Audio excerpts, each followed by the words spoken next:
Mongko wis pirang-pirang taun ya truk ora metu kutut manggung merga kalah karo tembang-tembang saiki. Mula gandeng iki dikersake karo Bapak Hanafi karo nggih kangen-kangenan karo nggih ndudah mutiara kependem.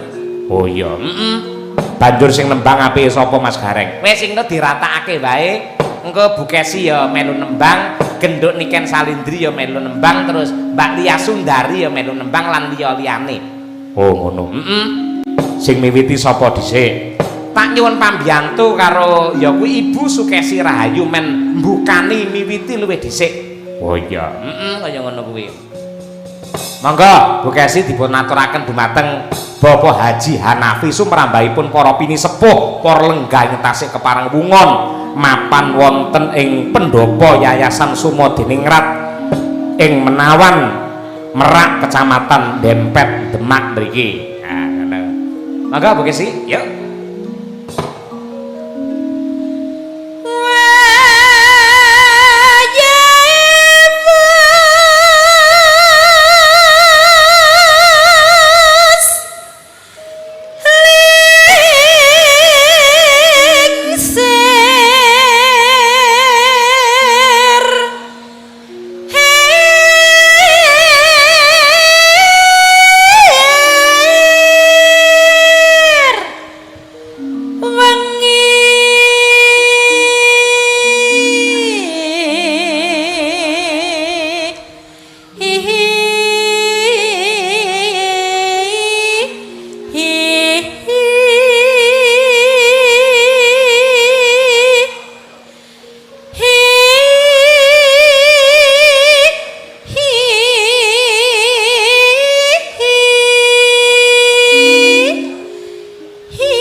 Istirahat sebentar, ya genti anak wedok, ya Nduk. Niken. Iki kok dipleter kon nembang terus ora apa-apa. Lho, bocah kuwi waton awake sehat, gulune sehat. Yen kon nembangi malah semangat, yen ora nembang dhewe malah ngantuk. Apa? Iya, dhewe wis curhat karo aku ngono kuwi. Kulane mboten nembang yang mripat kula iki kaya dipulut, Pak. Leres, Pak. Ha ta? Nggih. Lek kon nembang lak wis seneng ta, Nduk? Nggih. Ha iya mula Kang mangkono. Wis to, kuwi kanugrahan saka Gusti Allah kaya ngono. Wis hobimu nembang, ndelalah ditanggak karo piyai pirang-pirang, regane larang pisan. Lho, ngono iki kanugrahan sing tiada tara ngono iki, tenan. Ora angger sinden iso kaya ngono kuwi, Nduk, ora. Ha iya. Coba sik kelingan ora lek nembang bangsane tembang-tembang saiki, dek apik iki memper. Coba kaya apa? Saiki ngene iki. Ayo. Bismillah ya, Pak. Ayo coba. Nih Barku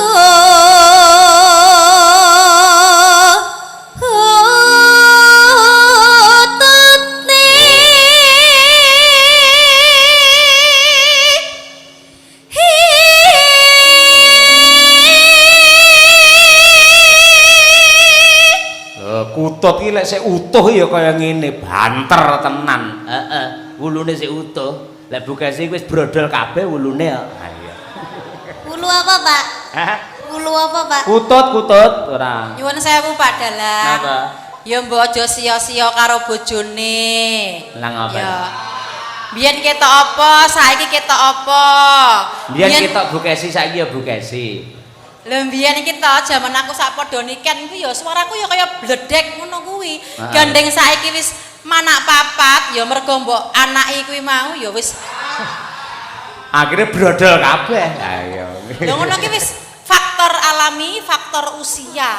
Lah saiki yen muncul niken saiki kaya ngono suarane tesih apik, kuwi wajar mergo sik utuh perawan jek buntet. Ngono kuwi. Serku sampean yo ben iso kaya niken arep tak altiko ya. Ora iso. Ngono kuwi lho, Nduk, bapakmu kuwi Ken. Apa? Lek karo ibumu ngono kuwi lho, senenono. Lek enek apa jenenge ning ngarepe wong akeh ngene iki ibumu ketok napa biyen jaman sepadha gandrunge karo ibumu. Ben bengi ning kos-kosan. Ben bengi apel. Jenengan ampun dak sia lho Pak kalih ibu Pak. Ora.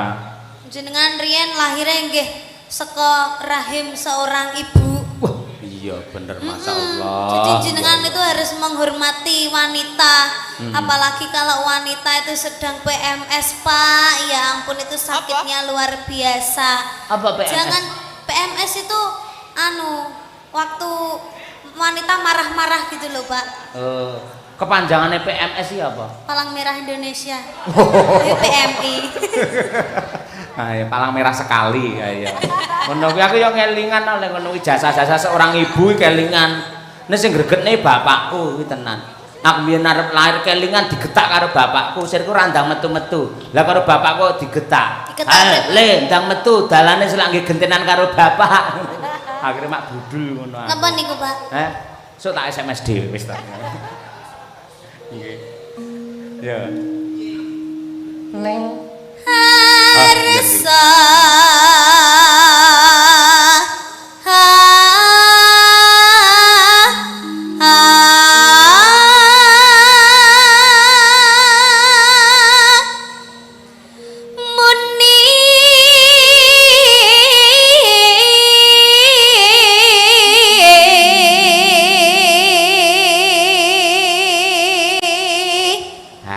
kaya sik kelingan tembang-tembang ini kita nduk.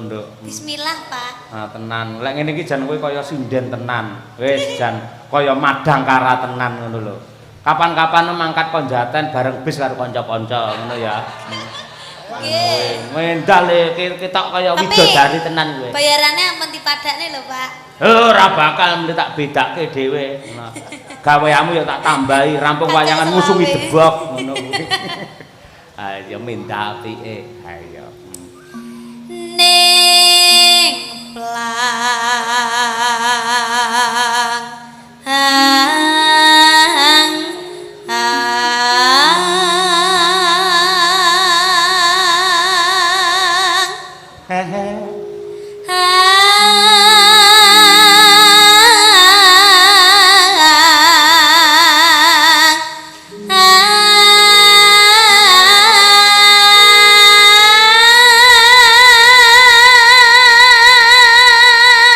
Om keke nduk, yuk.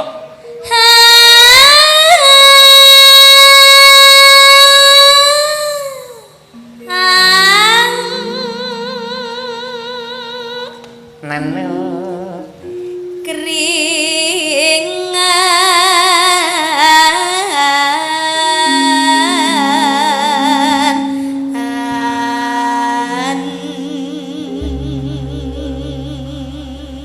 nyinden wis becik, njoget ya wis apik, dadi jaranan ya wis bergas, main ketoprak ya wis pinter, sing kurang siji ndalang.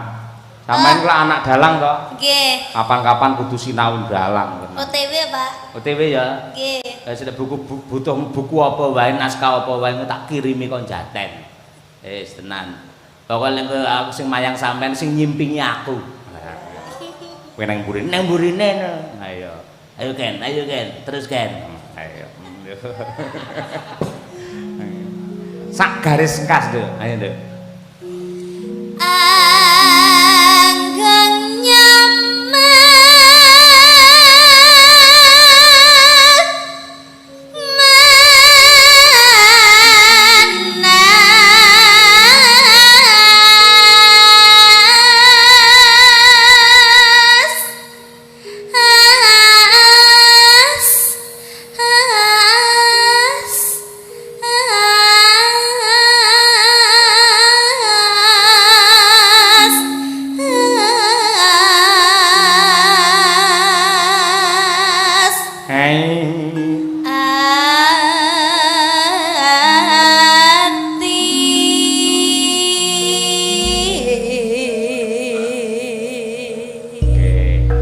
swara bledek, Bukesi mau swara guntur, oper Mbak Lia swara banyu. Ayo Mbak.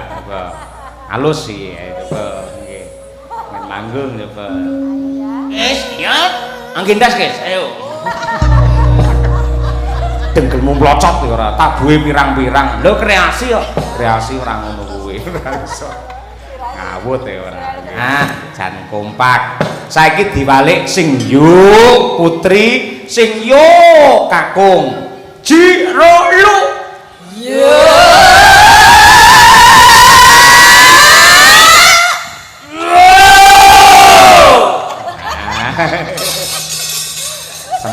wareg kok. Ayo.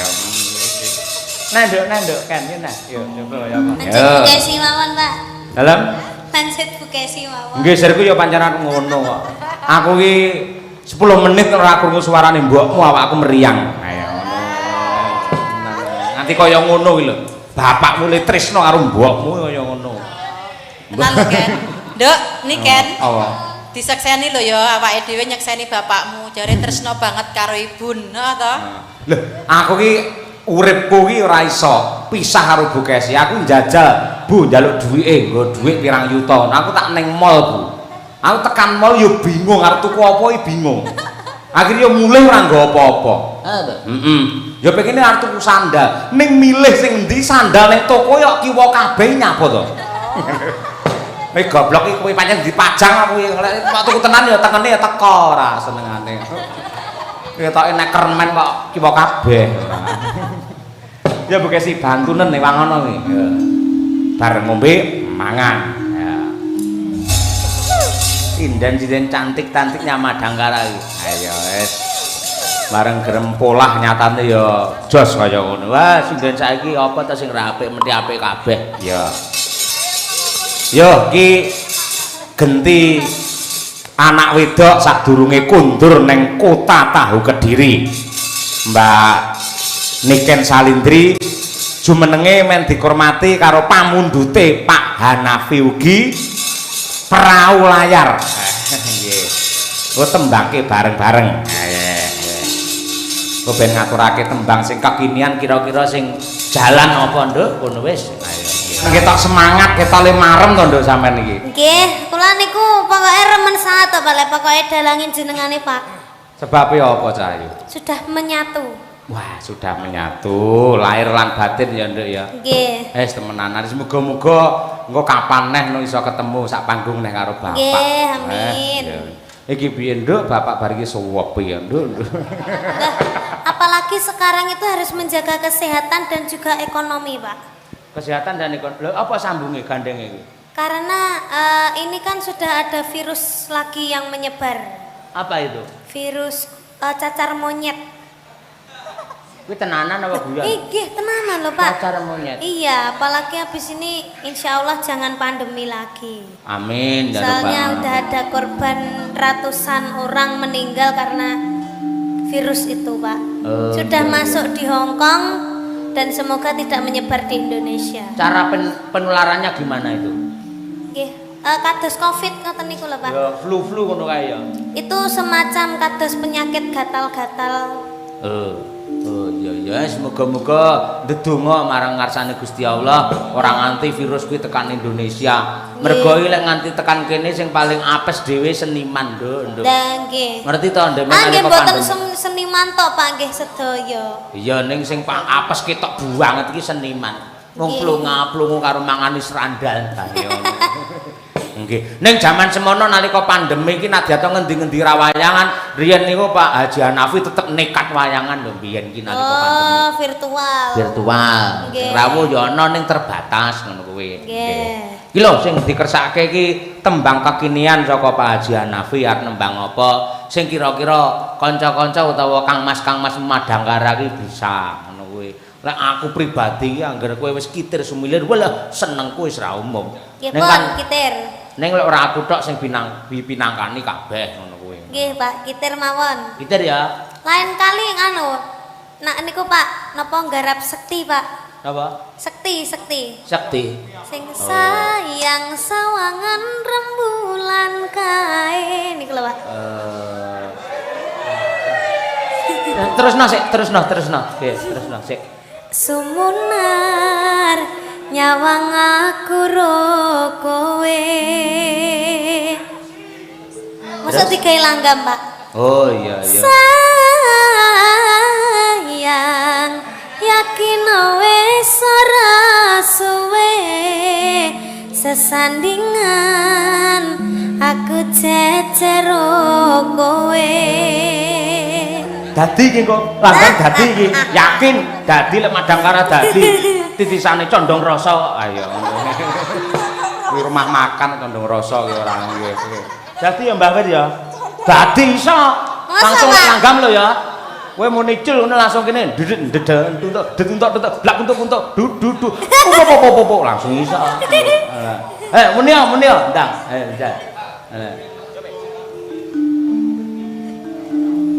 nah, semono kuwi. Nenunane. Sayang. Tepuk tangan untuk Madangkara sinden-sinden tepuk tangan iki. Wah. Niki kan iso gawe-gawene wong selawe lho iki.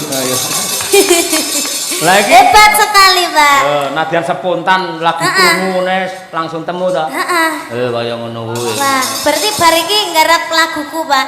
Apa? Ciptaanku, Pak. Sing ndi kuwi? Judulnya Bunga. Bunga sing ndi? Aja saiki, lirike dawa. Kowe krungu mak nging sak kata sak kalimat ngene langsung dadi kan kene iki. Ngono kuwi. Madangkara the best. Wah, iya. Kok kapan-kapan kolaborasi karo Mayangkara lho. Ra dadi. Lah ra dadi piye? Mayangkarane sing ra dadi. Wah, ya ora kono ya profesional ora. Apik temenanan kuwi pemasa kolaborasi engko wayangan Pak Cahyokun tadi ya ta. Terus campur sarine Mayangkara. Ha iya kaya ngono sak jaranane pisan. Ha iya. Kaya ya wae apik. Ngene kan sing dikersake karo Bapak Hanafi karo pepunden kula Bapak Karnita nggih ngersakaken iki sampean ora mung ijen iki dampingi sinden-sinden Madangkara dalam lagunya Kitir Sumilir. Men ketok lamun to seniman seniwati di mana saja itu kabeh guyub rukun, maka dari itu jangan dibentur-benturkan. Iya. Iya, Pak. Ya, coba kaya apa? Ya. Ini terakhir apa, Pak? Hah? Ini terakhir. Terakhir mawon, bariki jenengan saged istirahat. Ayo. Istirahat piye, Pak? Nanti bariki. Di Riau. Riau. Nggih. Wah, bareng aku lek ngono. Hah? Riau to? Nggih. Oh, iya bareng aku. Mila. Temenanan. Jam pinten? Mbok ora ana sing nanggap mari dadi. Iya toh, Pak. Ya syukur selamat mangkat mulih, Nduk. Amin. Ya, sapa bukesi iki? Ayo bareng Birgita, Mbak Winong, Mbak Lintang, Mbak Umi, ayo. Kabeh nggih, Pak? Kecuali bukesi kali Bulia. Ayo. Nggih. Sing kalih niku sampun kasepuhan. Ayo. Nggih. Sinden kraton niku. Ayo. Kraton Inggris. Iya. Dalam lagunya Kitir Sumilir karyanipun Ki Gedung Siswantoro dalam hebat saking Kediri ya gurunipun Mbak Niken Salindri niku. Ya Cak, diaturake Kitir Sumilir dados yuk. Terima kasih. Elok tenan. Ayo. Matur nuwun, gambar mancung dicupet ya, Truk. Nggih. Matur nuwun dumateng sedaya kemawon. Tetap selamat sukses untuk PT Puja Perkasa ugi Bapak Haji Hanafi. Mugi-mugi tansah pikantuk barokah lan ugi berkah saking Allah Subhanahu wa taala, tansah ginanjar seger kewarasan, murah rezeki, sehat walafiat, panjang yuswa. Niken, terima kasih ya Dok ya. Selamat jalan, muga-muga lancar nganti tekan tujuan balene ya lancar. Bisa ndang iso ketemu karo Bapak. Bapak nganti ngimpi-ngimpi lho. Kethuk awakmu ayo. Tenan lho, temenanan kok. Nggih, intisarinipun tasih wonten permasalahan ingkang badhe dipun rampungaken merga niki semunipun Ndara Wisanggeni arepe ketemu karo jodhone. Kuwi masalah. Nggih. Urip niku kebak masalah. Setiap orang pasti mendapatkan cobaan dan permasalahan. Nah, kuncinya jalani hidup dengan kesabaran, bertahanlah dengan doa-doa, kuatkanlah dengan iman. Betul.